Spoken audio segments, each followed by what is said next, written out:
Aujourd'hui, l'objet de notre rencontre, c'est la recherche de paternité de l'enfant. Parce que la loi interdit à l'enfant d'aller à la recherche de son père.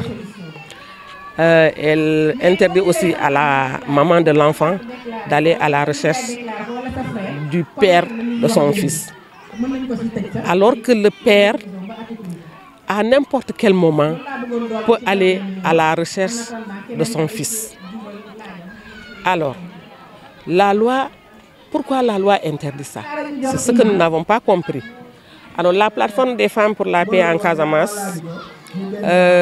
par le comité de lutte contre les violences faites aux femmes et aux enfants, avec son partenaire VLF, Voix et Leadership des femmes, ont réfléchi sur ce problème.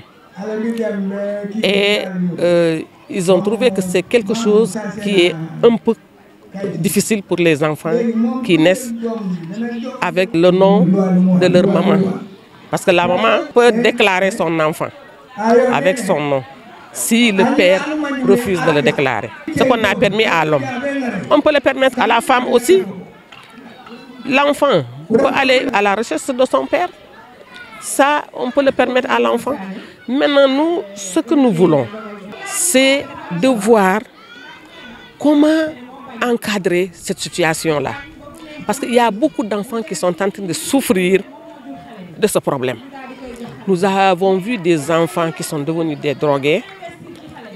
Parfois, ils sont conduits même au suicide.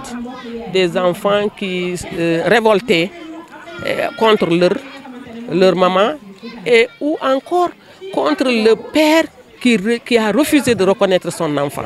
Nous avons vu ces enfants-là et nous savons que c'est quelque chose qui pénalise l'enfant. Parce que l'enfant-là n'a pas demandé à naître. C'est l'homme et la femme qui se sont réunis pour donner naissance à cet enfant-là. Donc ces deux-là doivent reconnaître l'enfant. Maintenant, si ces deux-là refusent de reconnaître l'enfant, ça c'est un problème parce qu'il y a des enfants qui en souffrent. Ils en souffrent énormément, surtout dans les établissements scolaires. Au moment des examens, les enfants constatent qu'ils ont le nom de famille de leur maman et non celui de leur père. Ils se posent beaucoup de questions. Et ça, c'est des problèmes. Et nous voulons que la loi encadre, parce que nous savons que sur le plan religieux, la religion n'autorise pas l'enfant naturel. Mais au moins, la religion, c'est vrai que la religion ne reconnaît pas l'enfant naturel.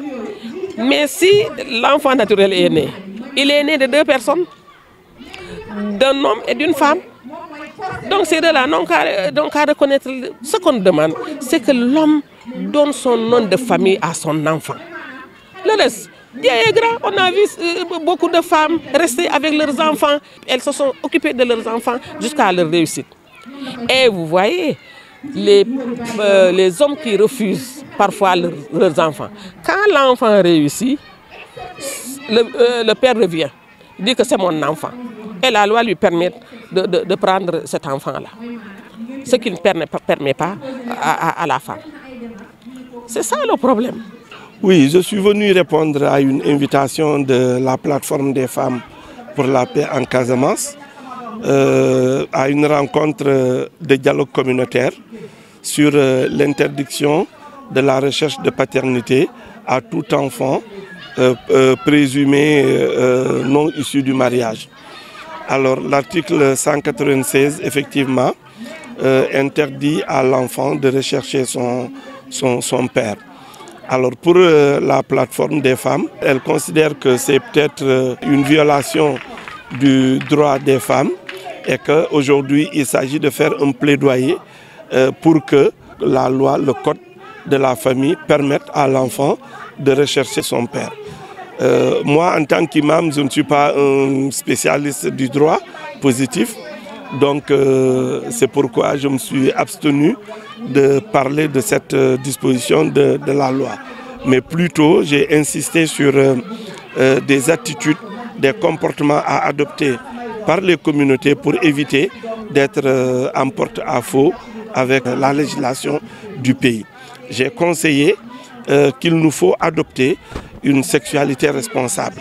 Une sexualité responsable qui s'exerce dans le cadre d'une union légale entre un homme et une femme, donc dans le cadre du mariage. Ça, c'est cette sexualité responsable. Pour l'avoir, il faut en amont qu'on donne à nos filles et garçons une éducation religieuse à travers un dialogue parent-enfant sur la sexualité. Ensuite, j'ai conseillé que nous devons conférer aux enseignements de nos religions et les bonnes pratiques de nos coutumes.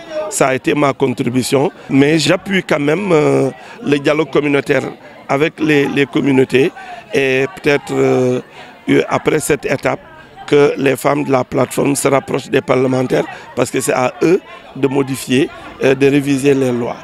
Je suis venue pour débattre, participer à ce dialogue communautaire qui touche un point très sensible qui porte sur le code de la famille, notamment sur l'article 196 du code de la famille, qui interdit formellement la recherche de paternité, qui aujourd'hui constitue un fléau, je dirais, et qui empêche aujourd'hui à certains enfants de s'épanouir pleinement dans la vie, notamment aussi dans les établissements, parce que c'est un problème qui gangrène aujourd'hui notre société et qui porte atteinte aux droits de l'enfant, mais aussi qui porte atteinte aux droits de la femme, parce que c'est une disposition qui est discriminatoire. Et notre association, en tant qu'association de promotion et de protection des droits humains, veille à ce que toutes les dispositions discriminatoires qui figurent dans nos lois, qui figurent dans les différentes, instruments juridiques puissent être harmonisées, puissent être changées pour que tout un chacun puisse s'épanouir pleinement au Sénégal. Sur ce point, nous, en tant qu'association des juristes sénégalaises, nous le fustigeons. Nous le fustigeons parce qu'aujourd'hui, notamment nous sommes au mois de mars, un mois qui symbolise un mois de la femme, qui lutte pour les droits de la femme. Et on voit que c'est ce mois qui a été choisi par des malfaiteurs pour porter atteinte à l'intégrité physique, pour porter atteinte à l'intégrité mentale des femmes, et qui aujourd'hui, on a eu écho qu'il y a une fille, une étudiante qui a été à l'université de Saint-Louis, violée, assassinée lâchement et qui a été abandonnée dans la forêt. Et nous, en tant qu'association des juristes sénégalaises, nous déplorons ce fait et nous indignons de ce fait. Et nous demandons à ce que justice soit rendue pour cette victime.